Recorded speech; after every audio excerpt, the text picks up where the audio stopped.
For 40 days, he has led ICGC and God's people across the world on a journey of consecration with fasting and prayer. He's a generational leader with a Christ-centered message that resonates with a continent seeking solutions to the complex issues of our time. Greater Works 2023, bringing us God's Word. Let's rise to our feet as we welcome the General Overseer of ICGC, Pastor Mensah Otabil.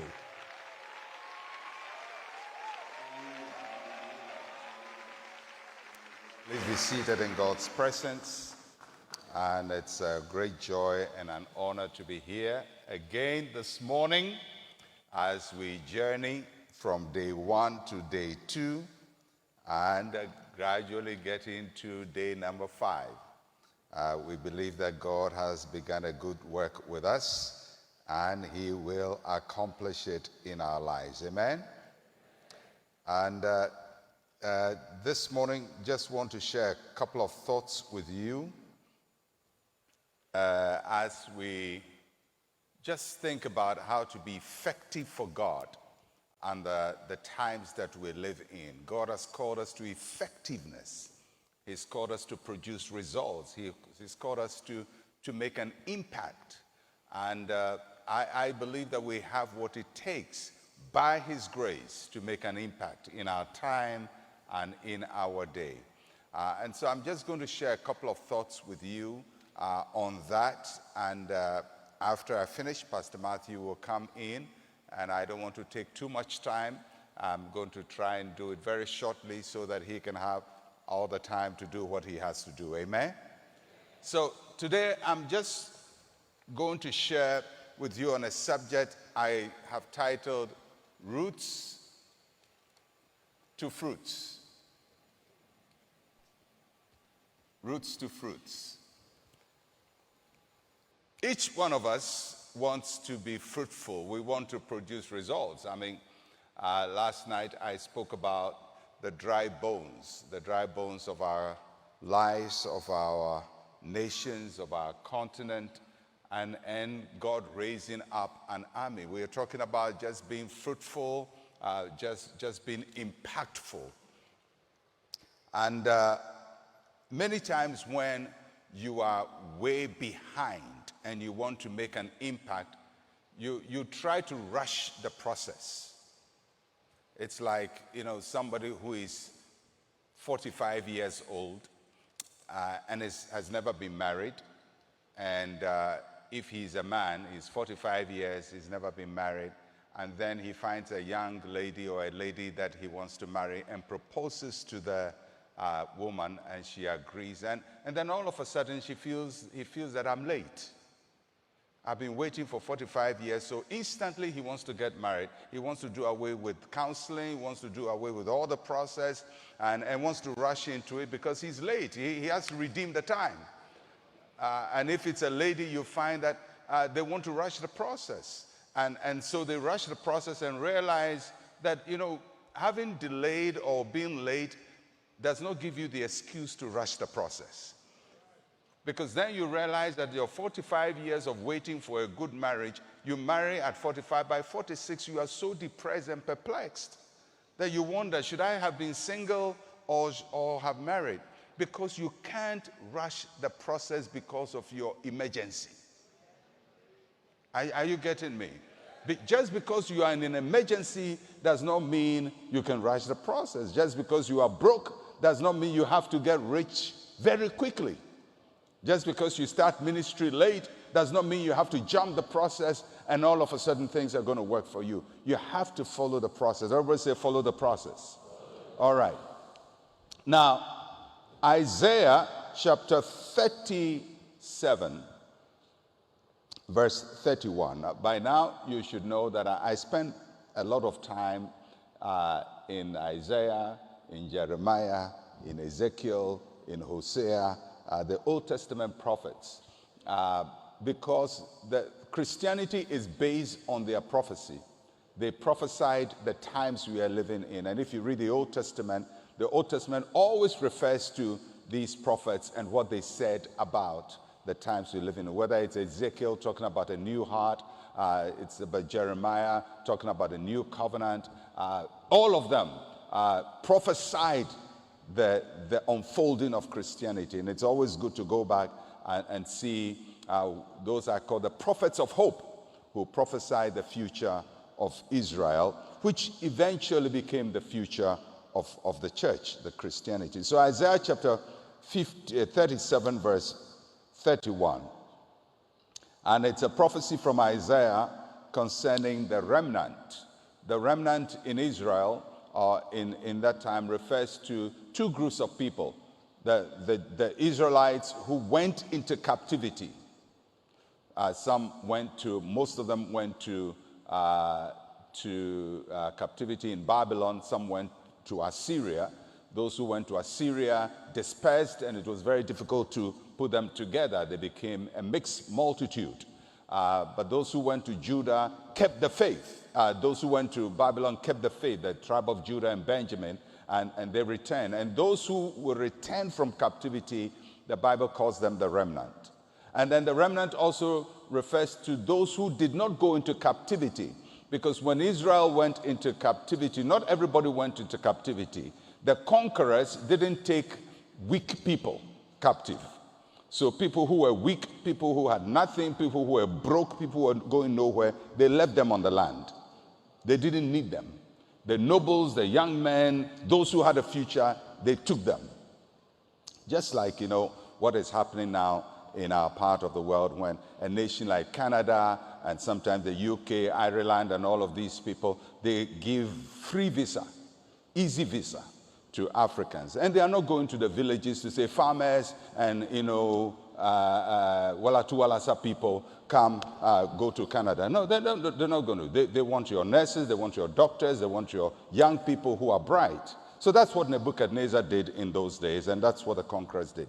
So the people who were left in the land, they were the remnant, the leftovers. And their children were the leftovers. So that's why they couldn't rebuild the nation, because they were so weak, they couldn't build the nation. When everything was torn, they just stayed there doing nothing.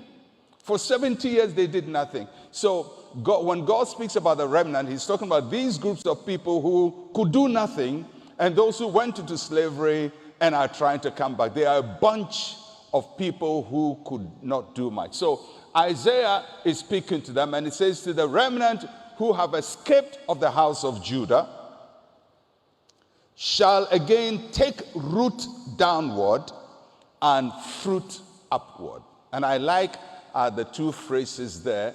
It talks about roots downward, and it says they will fruit upward.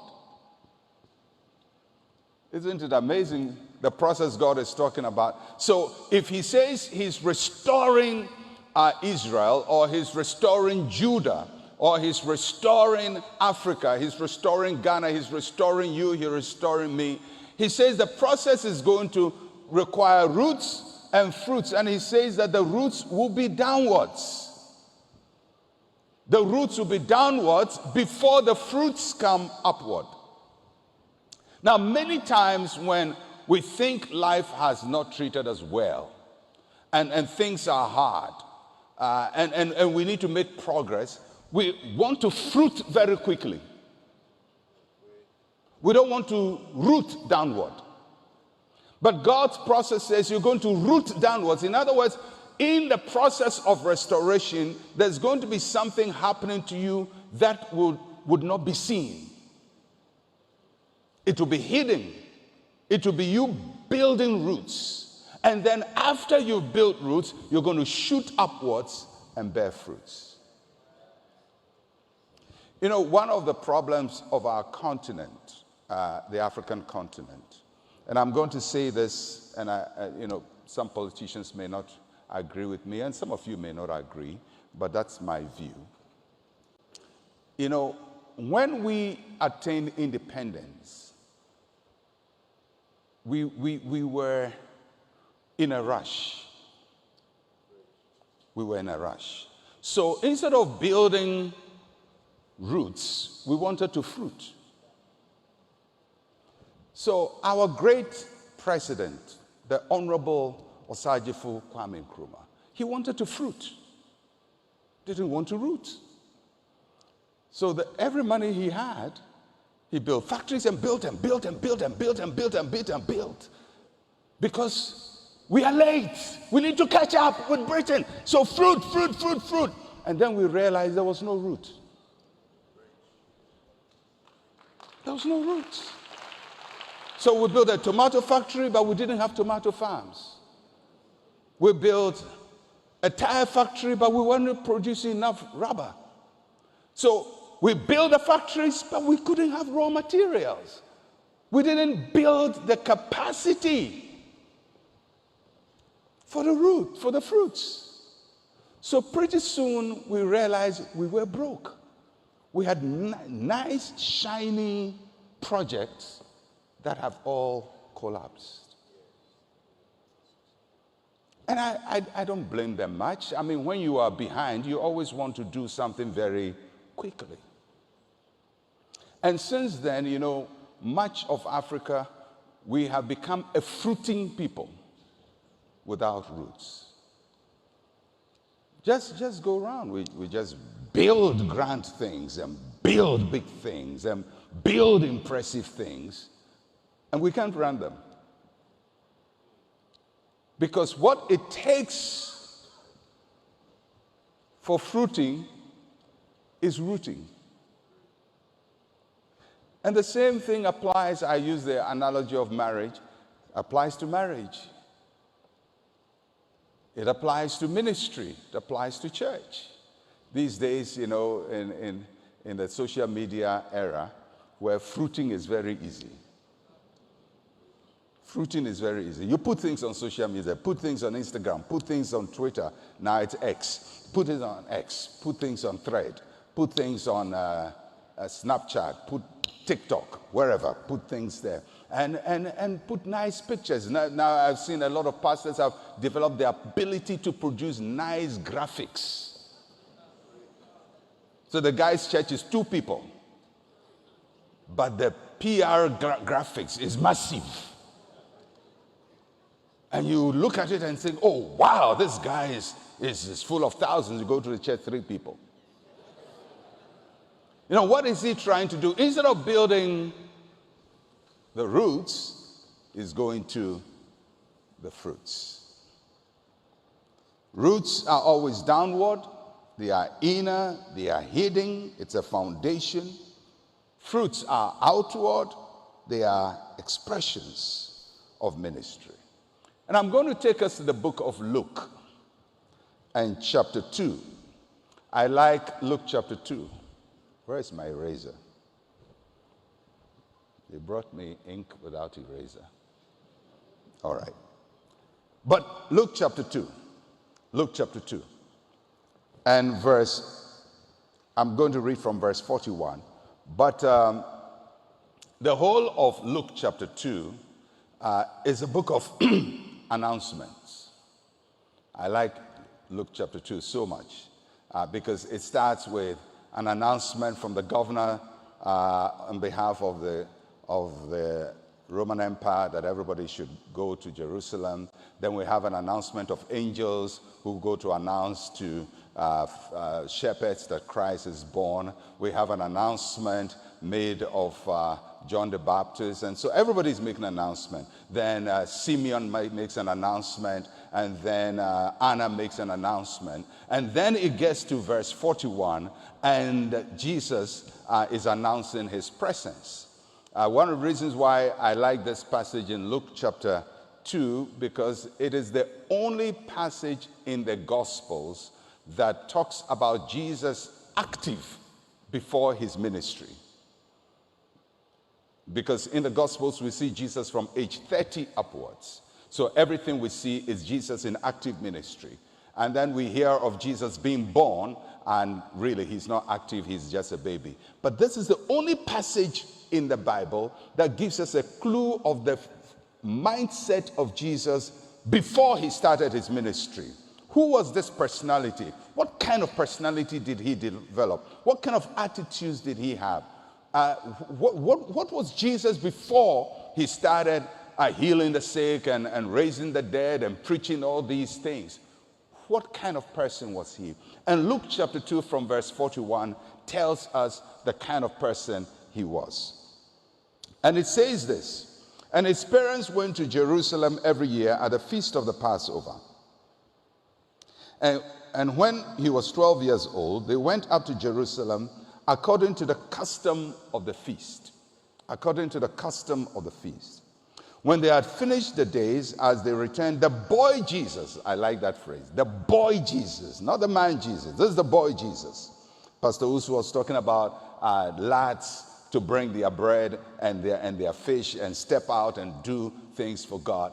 And that is true. So we see the lad Jesus, the boy Jesus, lingered behind in Jerusalem, and Joseph and his mother did not know it.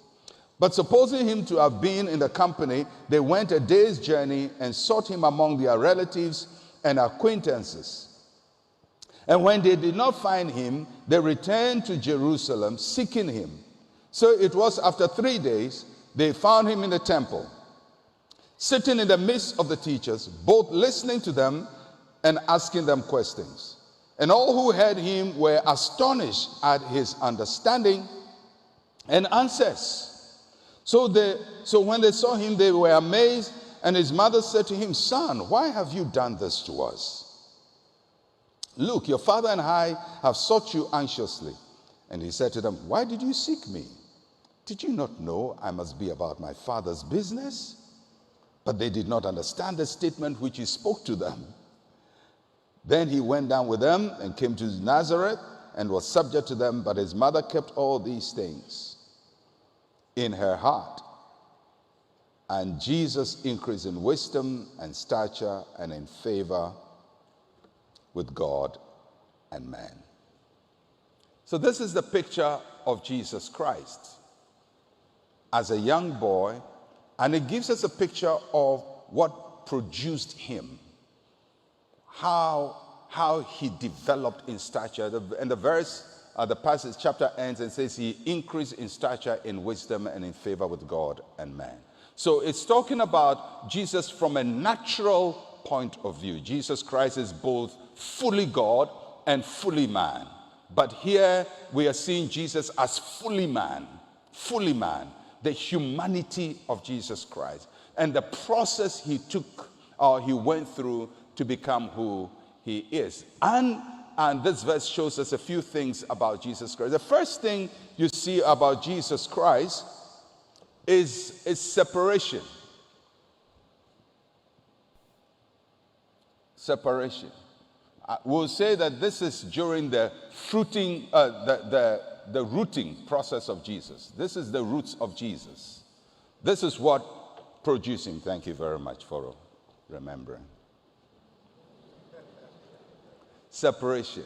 The passage says that when they had finished the days, they returned, but the boy Jesus lingered behind in Jerusalem, and his mother and father did not know about it. In the process of growth, in the process of we becoming who we must become, there's going to be a process of separation.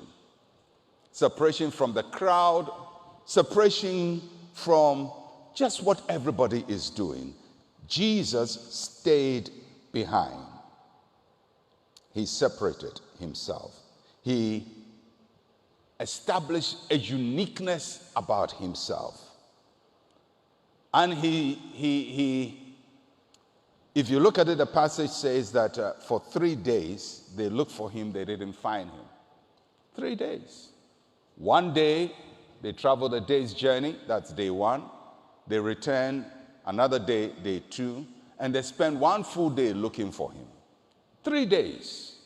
A young boy of 12, separated from the parents, but doesn't feel lost. Do you know of any 12-year-old boys who can be separated from their parents when they've traveled from the village to the city, and it's 3 days and he's not crying? And he doesn't feel lost. He's separated, but not lost. You know, many times when we feel separated, we feel lost. When you are not in a group, you feel lost. When you are not in the crowd, you feel lost. When you are not doing what everybody is doing, you feel lost. But Jesus Christ could stand out from the crowd, could separate from what everybody is doing, and not feel lost. And that for me is character. Because the natural thing for most human beings is we go with the flow. We go with the crowd. If everybody is criticizing something, we criticize it. Everybody is praising something, we praise it. Everybody is going one way, we go that way. Even in ministry, you find pastors who cannot be separate. So one moment they hear everybody is casting out demons, they want to cast out demons.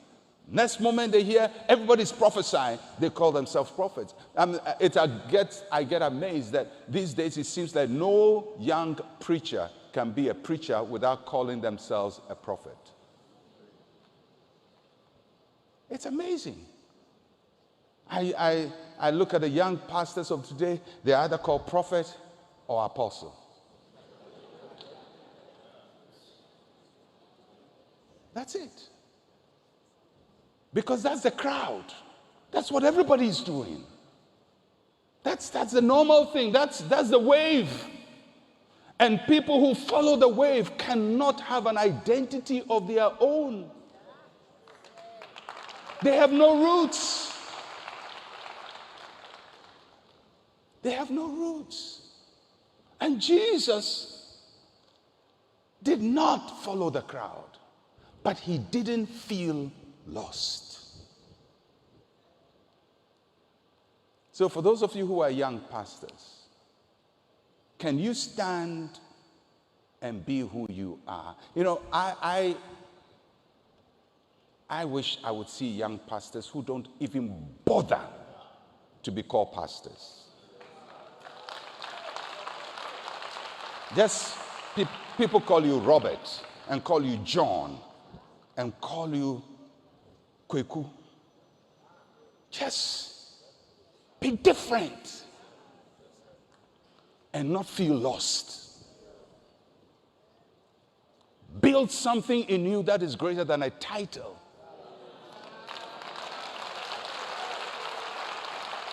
Something greater than cheap accolades. Because we want it. You know, it's an African thing. Idi Amin mastered it. Field Marshal, Dada, General, Professor Idi Amin, conqueror of the British Empire. It's just an African thing, piling up titles. And for all of you who are piling up titles and prophets and apostles, and before you go to preach, they praise you as if you're going to conquer the world. You know, sometimes pastors are going to preach and their introduction is 1 mile long. And then they come and preach and you wonder.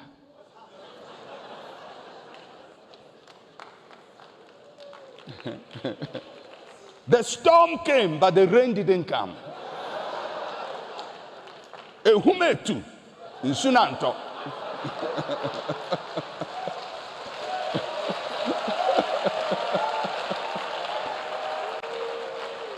Listen. And why are they doing it? Because their friend is doing it. Because their neighbor is doing it. Just, can you be separate and not feel lost? And that's Jesus for you. So the first thing you see is he's separate but not lost. Somebody say, I'm separate but not lost. And the second thing you see with Jesus is that he's seeking. He's seeking. It's amazing when you read that passage. I mean, you are the creator of the universe. You are the Word made flesh. You are the source of wisdom. You know everything. and you are sitting with people and asking questions. It takes a lot of discipline to do that.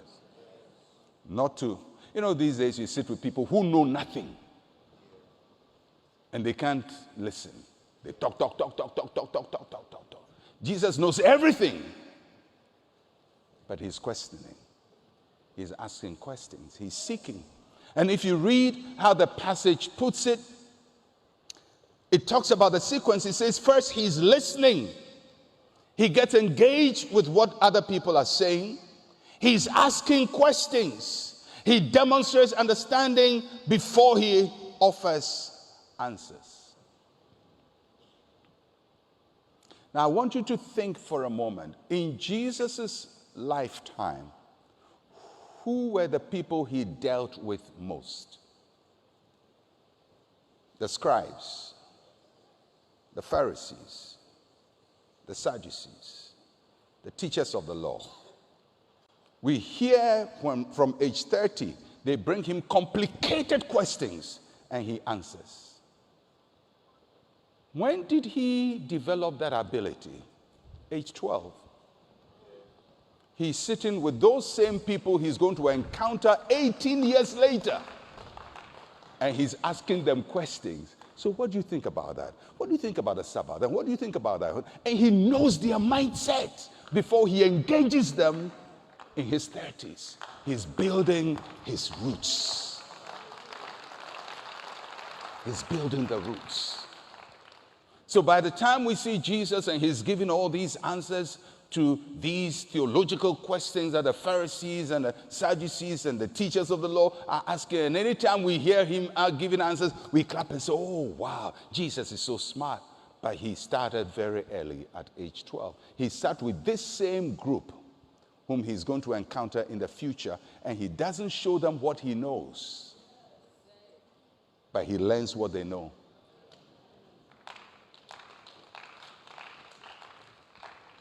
And we see, although the scripture talks about just one event at age 12, I don't think that his parents went, after this instant, never went back to Jerusalem. So I will suppose that the next year, at age 13, they went back to Jerusalem for the same Passover feast, and I'm sure he did the same thing and went to the temple and talked to them. I'm sure age 14, he went to the same place and asked the same question. Age 15, age 16, age 17, for years, the same routine, going to the people, talking to them, because he's going to encounter them in the future.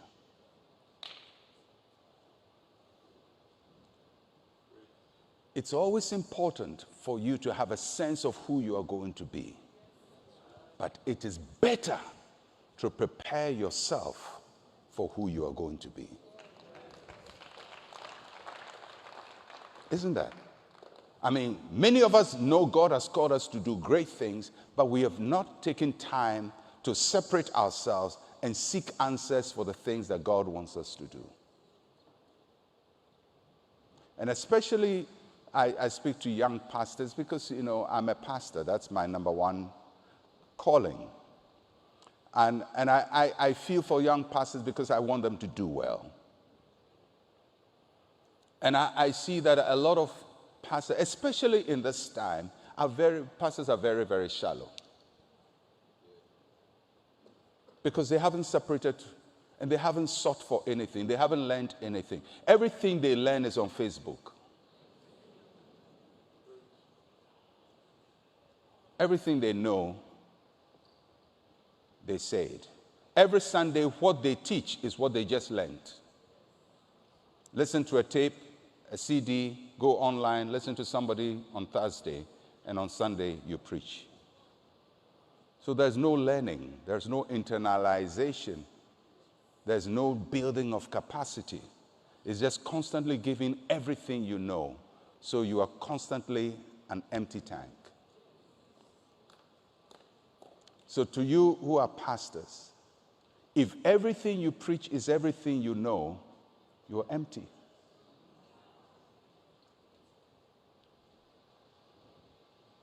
About 80% of what I know, I never preach it. For example, yesterday's message, before I'm preaching about Ezekiel, I had to read books on Ezekiel as a person. Who was he? What have people written about Ezekiel? What's his background? And what formed him? What's his message structure? What is prophetic structure? All of that. I can't come and teach you all of that, but it forms the background of my knowledge for the little I will say about him. And I didn't start yesterday to prepare a message for yesterday. I started a long time. That message I preached yesterday, I've been working on it for much of the year. Because I knew this is what I'm going to preach at Greater Works opening night. When did I know? Months ago. Put my thoughts down and started working and started reading and started researching and started to get an understanding, a full scope of what it is. So when I stand and I have only 1 hour or I have 45 minutes, I'm ready to say something. And that comes when you are able to separate and you are able to seek. All of that is roots. Nobody sees it. But one day you will fruit. And when it fruits, people say, how did he get to know? Not yesterday. It takes time to go down and to learn. And we see that from Jesus Christ. We see separation. We see seeking. He's listening. I get amazed anytime I read that passage. I say, wow, 12 years old boy listening to professors of religion. You know, one of the most confusing people to listen to is professors of religion. Their phrases, their terminology, and the things they talk about, they are very spooky people. That's why people don't like going to seminary, because they're very, very spooky people there. But Jesus was able to tolerate them for 3 days. Listening. That's the first thing he's doing. Listening. Listen to Rabbi so and Rabbi so and Rabbi so and Rabbi so and Rabbi so. And he's listening. He knows every rabbi's point of view. So when they later confront Jesus and say, so a man had, a woman had a husband, and then the husband died, and then married another one, and he died, and then married another one, and he died, and married 7 times, and they died. So in the afterlife, which one is the husband? Jesus didn't scratch his head. He's heard that when he was 12 years old. He has heard the argument. He knows what they think about. And he gives them the answer. They say, okay, so should we pay taxes? He had that question when he was 12. Show me a coin. Now we are amazed. We think Jesus thought on the spur of the moment. He didn't think on the spur of the moment. This is something he has spent years contemplating on. So when he's confronted with them, he has the quick answer for them. When I teach about Africa, I'm not following the news today. I started being passionate about Africa from age 14. And I started reading all the important writers about Africa. Sheikh Anta Diop. And I started reading all the writers of negritude, and started reading all these emancipation theorists and all of that, and social theories about Africa. I've read. So when I start talking, I'm not just talking because I got inspired yesterday. But for majority of my life, I've been engaged with this concept. And I believe I have probably one of the deepest concepts about African emancipation you can find anywhere in this world. And I'm not bragging. I hear people talking and I say they have no clue what they are saying. Even professors of African studies, I say, you have no clue what you're talking about. I have been engaged in this subject and contemplating it for years. So when I'm talking about it, I'm not coming from a place of immediate access to knowledge. It's working through. That's how you develop the roots. That's how you become deep. You know, these days, people preach and say, deep. That's deep, man. That's deep, man. Yesterday after service, myself and Pastor Matthew were talking, and we were talking about some things people say. And these days, there are all kinds of preachers, and people say, they are deep. And I said, people don't even know they are teaching heresy. Because some of those ideas they are talking about, they are ideas that were debated in the 6th century, some in the 7th century, and were debated for about 100 years and discarded. Ideas about the Trinity, ideas about all kinds of man, spirit, soul, body, and the nature of man, and the nature of God, and all of that. But then somebody goes to pick an idea that was discarded in the 6th century and throws it out there, and we say, that's deep. That's deep. Wow, I never knew. Well, you never knew because you don't read. Because you don't study. And people pick up anything and they don't even know how to juggle an idea and to clarify an idea, but they go and regurgitate it. And sometimes young pastors will just pick it and run with it.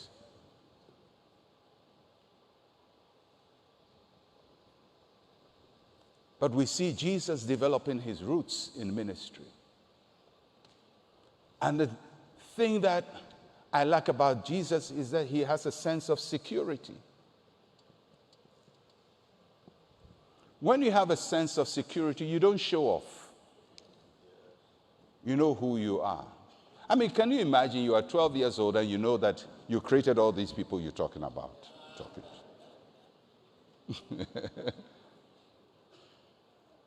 I mean, using a 12-year-old's mind and who Jesus is, he should have been talking, not listening. He can say, listen, you Rabbi so-and-so, I knew you. I knew you from your mother's womb. Isn't your mother so-and-so? Isn't your father so-and-so? Weren't you raised in this village? And the last 2 weeks, weren't you doing this and doing that and doing that and doing that and doing that? He could have told them all of that. And they would be wild and say, wow, 12-year-old boy, how did you know that? But that's not what he was doing. He was not showing off. He knew a lot, but he was not showing off. That is called security.